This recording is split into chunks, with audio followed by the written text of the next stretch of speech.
ഞങ്ങളുടെ ചെറുപ്പത്തിലെ ഞങ്ങളുടെ വീട്ടില് മമ്മിയാണ് ഞങ്ങൾക്ക് ഈ വിശുദ്ധരെ പറ്റിയൊക്കെ കഥ പറഞ്ഞു തരുന്നത് കേട്ടോ.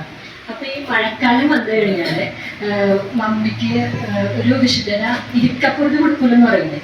അപ്പൊ അതേപോലെ നിങ്ങൾക്ക് മനസ്സിലായില്ലേ ഞാൻ ആരെ പറ്റിയിട്ടാണ് പറയാൻ വേണ്ടി പോണത്?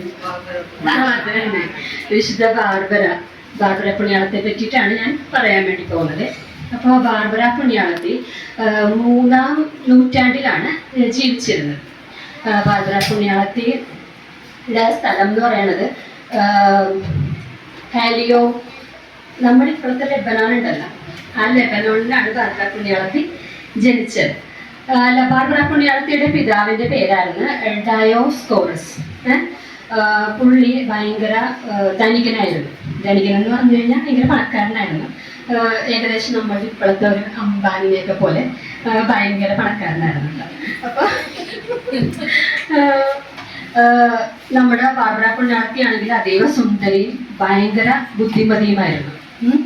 അപ്പോൾ ബാർബറ പുണ്യാളത്തിക്ക് വേണ്ടിയിട്ട് ബാർബറ പുണ്യാളത്തിന് അമ്മ നേരത്തെ മരിച്ചുപോയി. അതുകൊണ്ട് തന്നെ ഈ ബാർബറ പുണ്യാളത്തി കുറച്ച് ചെറുതായിരുന്നപ്പോൾ മുതൽ തൻ്റെ പിതാവ് ഒരു കോട്ട നിർമ്മിക്കാൻ തുടങ്ങി.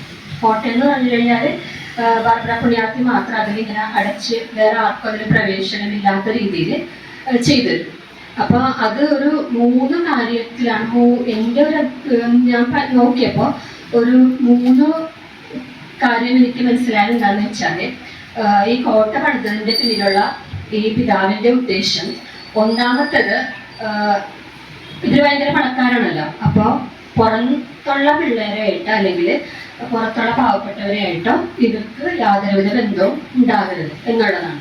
പിന്നെ രണ്ടാമത്തേന്ന് വെച്ച് കഴിഞ്ഞാൽ അന്ന് ക്രിസ്തുമതം ഭയങ്കരമായിട്ട് ഇങ്ങനെ പ്രചരിക്കുന്ന സമയമായിരുന്നു. ഇവരൊരു ഗ്രീക്ക് മതവിശ്വാസികളായതുകൊണ്ട് തന്നെ ക്രിസ്തുമതം ബാർബറ പുണ്യാളത്തിനെ ഒരു വിധത്തിലും അഫക്റ്റ് ചെയ്യാൻ പാടില്ല എന്ന് പിതാവിന് ഭയങ്കര ഒരു ദീർഘ നിശ്ചയം ഉണ്ടായത് കൊണ്ടിട്ട് എന്നുള്ളതാണ് രണ്ടാമത്. പിന്നെ മൂന്നാമതെന്ന് പറഞ്ഞാൽ എൻ്റെ മമ്മി പറഞ്ഞാൽ കഥയിലെ കാര്യമാണ് എന്ന് പറഞ്ഞു കഴിഞ്ഞാൽ ഇവർ ഈ ഗ്രീക്ക് മതവിശ്വാസമാണല്ലോ. അപ്പോൾ ഇവർ ജനിച്ചു കഴിഞ്ഞ് കഴിയുമ്പോൾ പിള്ളേരുടെ ഇപ്പോൾ ഈ ഹിന്ദു മതക്കാരെ ജാതകമൊക്കെ എഴുതുന്ന പോലെ ഇവരും ഇതേപോലെ തന്നെ കൊച്ച് ജനിച്ച് അമ്മ നേരത്തെ മരിച്ചു പോയല്ലോ. അപ്പോൾ കുറച്ച് നാൾ കഴിഞ്ഞ് കഴിയുമ്പോൾ ഈ കുട്ടി മിന്നലേറ്റ് മരിക്കും എന്നുള്ളൊരു പറച്ചിലുണ്ടായിരുന്നു. അതുകൊണ്ടിട്ടാണ് ഈ വലിയ കോട്ട നിർമ്മിച്ചതെന്നാണ് മമ്മി പറഞ്ഞിരുന്നത് കേട്ടോ. അപ്പോൾ 3 കാര്യങ്ങളുണ്ട് ഇതുപോലെ. എന്നിരുന്നാലും ബാർബറ പുണ്യാളത്തി ഇങ്ങനെ വളർന്നു വന്നു കഴിഞ്ഞപ്പോൾ ക്രിസ്തുവിനെ പറ്റി അറിയുവാനും ക്രിസ്തുവിൻ്റെ ഭയങ്കര ഒരു എന്താ പറയുക ഭയങ്കരമായിട്ട് ഇഷ്ടപ്പെട്ട് ക്രിസ്തുവിന് വേണ്ടി മാത്രം ജീവിക്കാനായിട്ട് ഒരുങ്ങുകയും ചെയ്തു. അങ്ങനെ ഇരിക്കെ അപ്പോൾ പിതാവിനൊരു ഏകദേശ ഉദ്ദേശം മനസ്സിലായി. ബാർബറ പുണ്യാളത്തി ഇങ്ങനെ ക്രിസ്തു മതത്തിലേക്ക് പോകാനായിട്ടുള്ള ചാൻസ് ഉണ്ട്. അപ്പോൾ ബാർബറ പുണ്യാളത്തിന് എന്തെന്ന് വെച്ചാൽ പിതാവ് ഭയങ്കര പണക്കാരനായതുകൊണ്ട് ഒരു പേർഷ്യൻ രാജകുമാരനെ കൊണ്ട് ബാർബറ പുണ്യാളത്തിനെ കല്യാണം കഴിപ്പിക്കാൻ വേണ്ടി തീരുമാനിച്ചു. പക്ഷേ ബാർബറ പുണ്യാളത്തി ഇതിന് സമ്മതിച്ചില്ല. കാരണം ബാർബറ പുണ്യാളത്തി ഈശോയെ തൻ്റെ ജീവനായിട്ട് കരുതിയിരുന്നു. അതുകൊണ്ട് തന്നെ അപ്പം ഇത് പിതാവിന് മനസ്സിലായി ബാർബറ പുണ്യാളത്തി ക്രിസ്തുമതം സ്വീകരിക്കാൻ വേണ്ടി തയ്യാറെടുക്കുകയാണ്.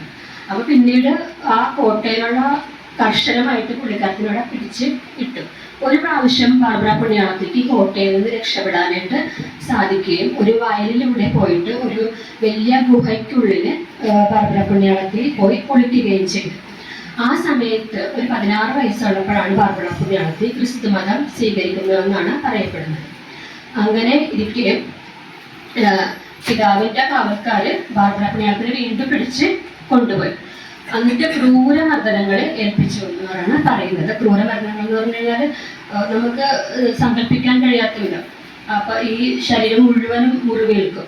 മുറിവേറ്റ് കഴിഞ്ഞ് രാത്രി ഇത് കിടന്നു കഴിഞ്ഞ് രാവിലെ എഴുന്നേൽക്കുമ്പോൾ ഈ മുറിവുകളെല്ലാം ഉണങ്ങിയിരിക്കും.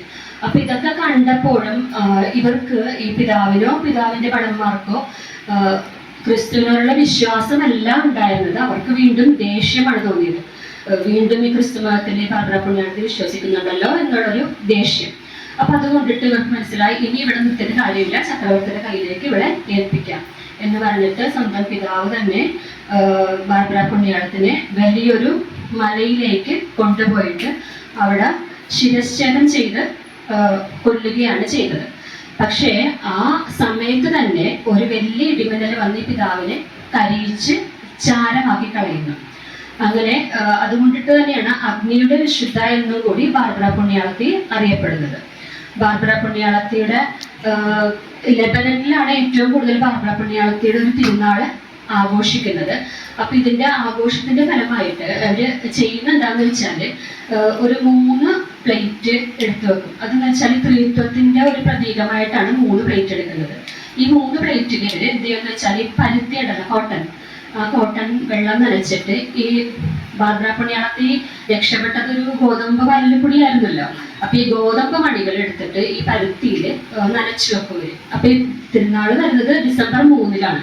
അപ്പൊ ഇതിന്റെ നമ്മുടെ ക്രിസ്മസിന് മുന്നേടിയായിട്ട് ഇവരെന്ത് ചെയ്യുന്ന വെച്ചാൽ ഈ ഗോതമ്പ് മണികള് ഇങ്ങനെ നനച്ചു വെച്ചിട്ട് എല്ലാ ദിവസവും ഇതിന് വെള്ളം ഒഴിച്ചു കൊടുക്കും. നമ്മള് കൃപ ഉണ്ടാക്കുമ്പോൾ അതിന്റെ മുന്നിൽ തിലയേരി നമ്മൾ ചെയ്യില്ല, അതുപോലെ ഇവര് എല്ലാ ദിവസവും വെള്ളം ഒഴിച്ചിട്ട് ഡിസംബർ 25 ആകുമ്പോൾ ഈ ഗോതമ്പ് മണികള് തിളുത്ത് വരികയാണെങ്കിൽ അത് സമൃദ്ധിയുടെയും സന്തോഷത്തിന്റെയും ഒക്കെ ഒരു ഭാഗമായിട്ട് കണക്കാക്കപ്പെട്ടിരുന്നു.